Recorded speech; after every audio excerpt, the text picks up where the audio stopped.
welcome to the rest of my life. I'm Lance Ash, and let's begin as usual with a review of what, oh my god, there's a big piece of junk in the road. Review of what I have in the bag here. Alright, Tesla, Psychotic Supper, the Dave Brubeck Quartet, Time Out, Megadeth, So Far So Good, So What, My Life in the Bush of Ghosts by Brian Eno and David Byrne, Talking Heads, more songs about buildings and food, Queens of the Stone Age, first album, David Byrne's solo album, Uh-Oh, and a record by Pandit Nikhil Banerjee, which is sitar music, classical Indian. Alright, now, I only have one topic on the list for today, which is a sort of history of this girl that I went out with briefly. But before we get to that, review of the weekend. Number one, I have had so many problems with meditation that I damn near gave it up, but then I decided to try an entirely new tack. And for the first 20 minutes of my drive to work and home every day, I'm just counting my breaths. And I just don't give a shit if it's proper meditation or not. I just don't care. But it frees up 15-20 minutes at home to do other things. Second, I have made a tentative decision to take on a civic project. There is a small picnic area next to Moss Creek, which is almost on the border between Clark County and Oglethorpe County. I don't know what the original function of the picnic area was, but it is next to an historical marker. Something to do with the William Bartram Trail, something to do with a treaty he conducted between traders and Indians back in the 1700s. I don't know what the situation is, but I don't know. I used to go by there all the time. That used to be my standard route when I was going into Athens, but after I got married, my wife decided a better way to go was this back way to go into Athens, so I've gone that way for a long time. Anyway, I got to thinking about that picnic area the other day, so I decided to go over there and take a look at it, and I was really disheartened to see the state that it's fallen into. There are 2 concrete picnic tables. One of them is broken. There used to be a covered porch swing there, and that's totally gone now. There used to be a trash receptacle there, totally gone. So I contacted a couple of people to ask them what's going on, who officially owns it, who officially is responsible for the area, and find out.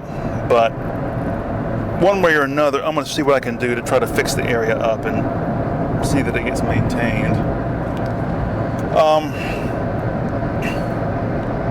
Trying to think what else happened this weekend. Got some painting done.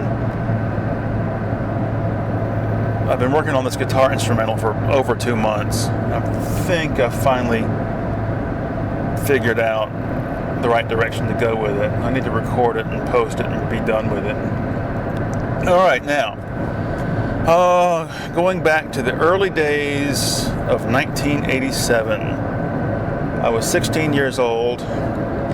Somewhere around February, must have been. I'm not sure the chronology of everything, but it was a snow day, so everybody was out of school for the day.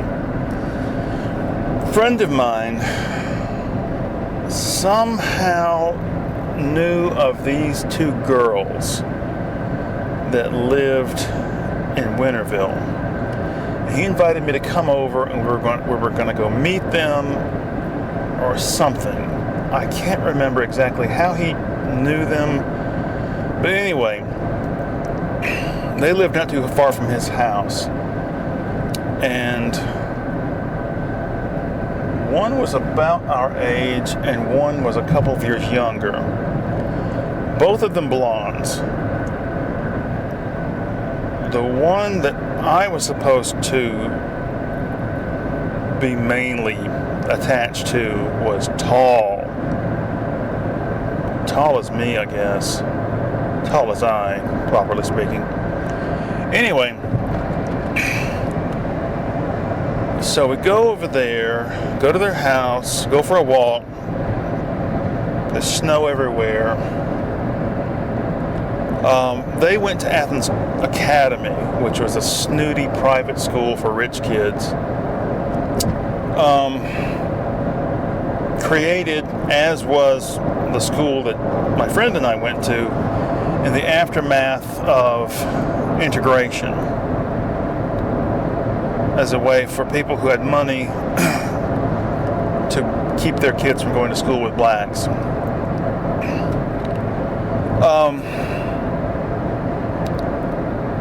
I remember on the walk, somehow the subject got up of Martin Luther King Day. I don't know when it became a federal holiday. I've heard it was 83, but that can't possibly be true. Maybe it was federal, but it wasn't recognized by the states yet. I don't know. But anyway, their school observed it, and they had been out for that day, but ours didn't. It was very close to that snow day. Anyway,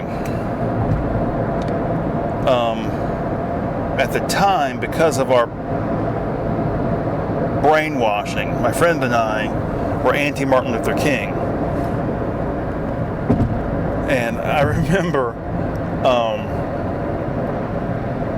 the two girls mentioned Martin Luther King, and my friend said, Martin Luther King, he was a communist. And I, being the diplomat at the time, meaning let's be nice and get some action off these girls, said, "Oh no, let's not be hasty here. He was a good man." And my friend was just shocked to hear me say this, because it was totally BS from our point of view at the time.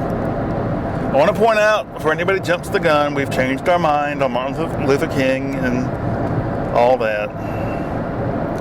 Anyway, so subsequent to our walk with these two girls, we were invited to a party over at their house. And the girl that I had hooked up with, we made out at the party, but my friend wouldn't make out with the girl he was with, the other sister, because she had hearing aids, and it put him off, even though she had big jugs. So they didn't hit it off, but somehow I went to another party with these two girls at some other person's house, and there was a bunch of people there, and we had some sort of one of these mystery games in a box where the box includes clues, but you scatter through the house ahead of time, and people are assigned characters, and you got to figure out who did it. And only this other girl, not the girl I was dating, but this other girl and I figured it out, got the correct answer. Anyway, afterwards, they dimmed the lights, and we were all gonna slow dance. And I've never danced in my life at this point. And the girl has to show me what to do. And during the course of this dancing, she looks at me and she says, "I love you." Now, I have, despite my diplomacy, as I put it, I have never been one to say "I love you" back to somebody if I don't really mean it. So I remembered a line from an old James Bond novel,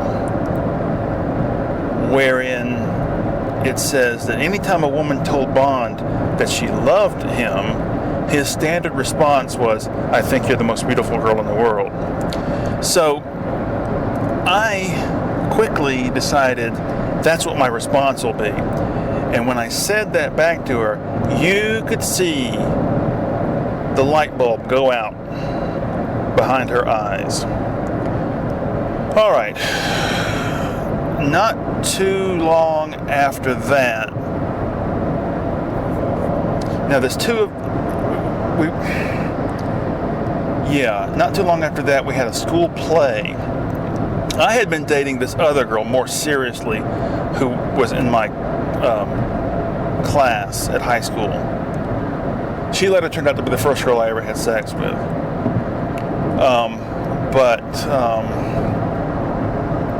Anyway, unbeknownst to me,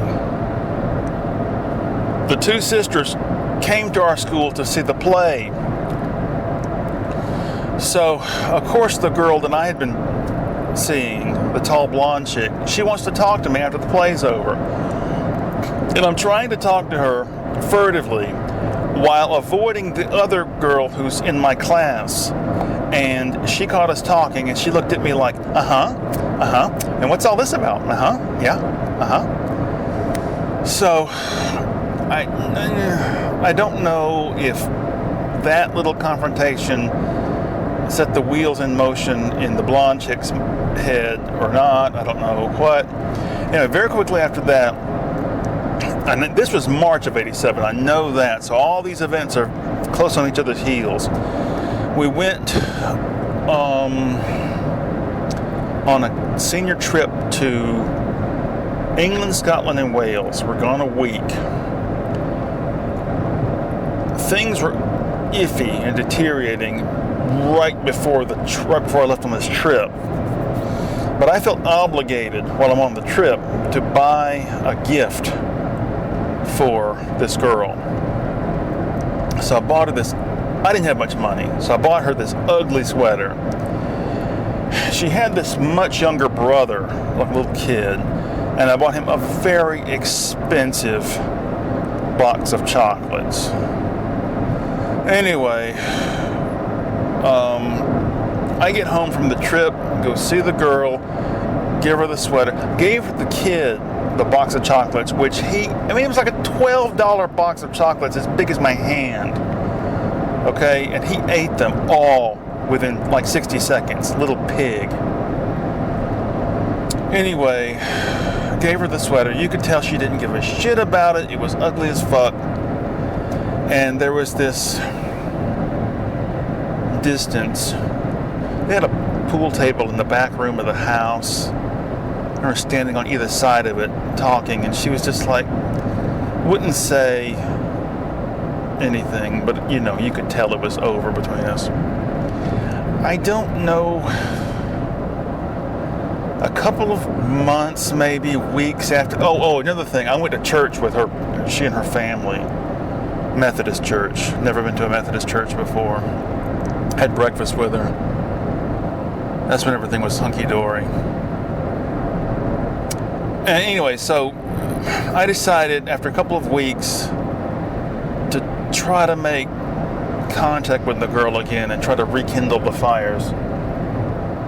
And I don't know if I'd called her ahead of time or what, but I went over there, we sat on the front porch, and she's just basically like, I don't know, I just don't think that there's anything between us and everything. Just being very the opposite of effusive with me.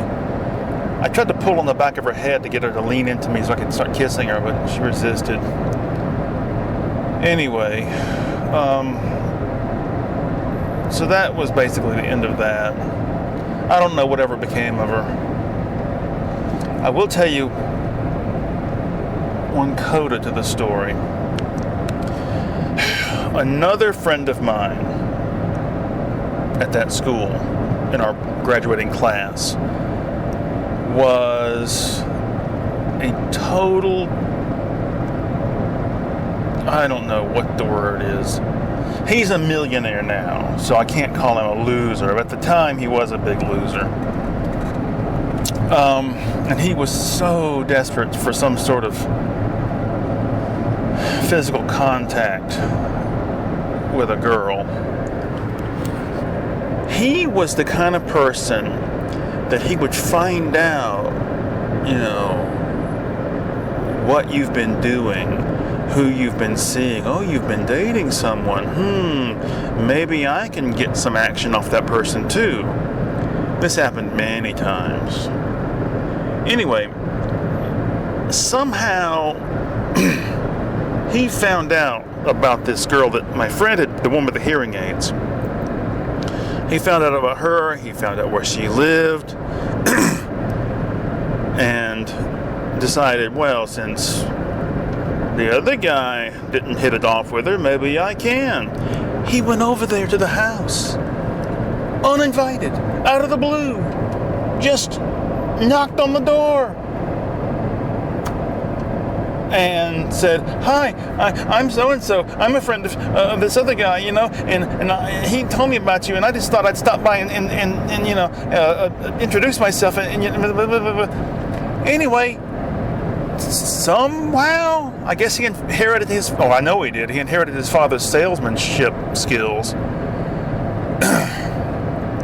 And started going out with the girl. And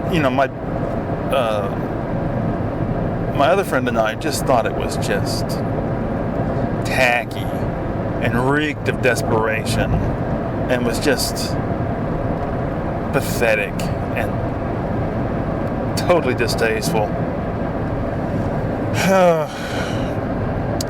But there's George Carlin once said, a good name for a country song is, "I should have fucked old what's her name." Very true. As Gibby Haynes said, it's better to regret something you have done than to regret something you haven't done. Oh my goodness. I was 17 when all that happened. Because I graduated when I was 17. That's right. This girl must have been like 14. And I know that sounds bad now, looking back, but the difference between 17 and 14 isn't that much.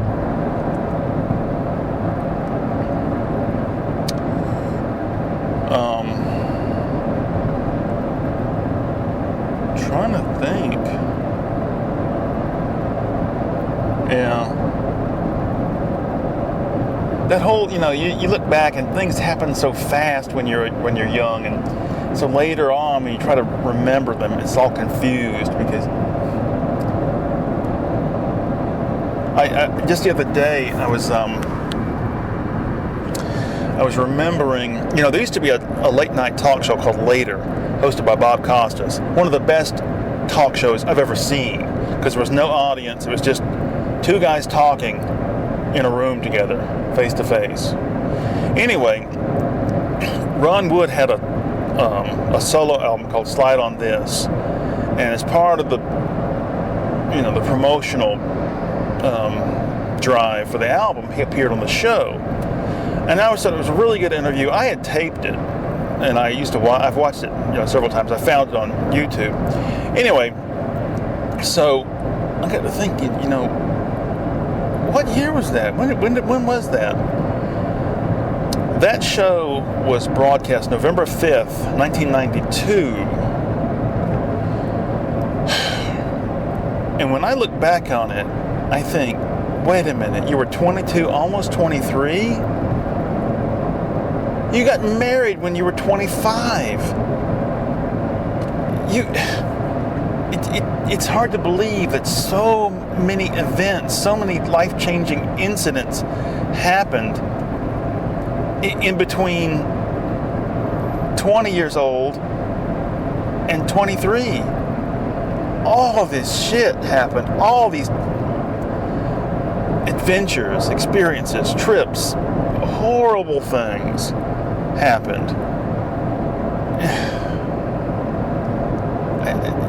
You think things don't happen that fast now. I'm stuck in this horrible rut. But I guess, close listeners to this program will remember that every couple of episodes I'll make some grand statement about, I've discovered a great new direction for things and I'm doing this now. But it doesn't feel the same. Oh, God. Alright, I guess we're coming to the end of the program.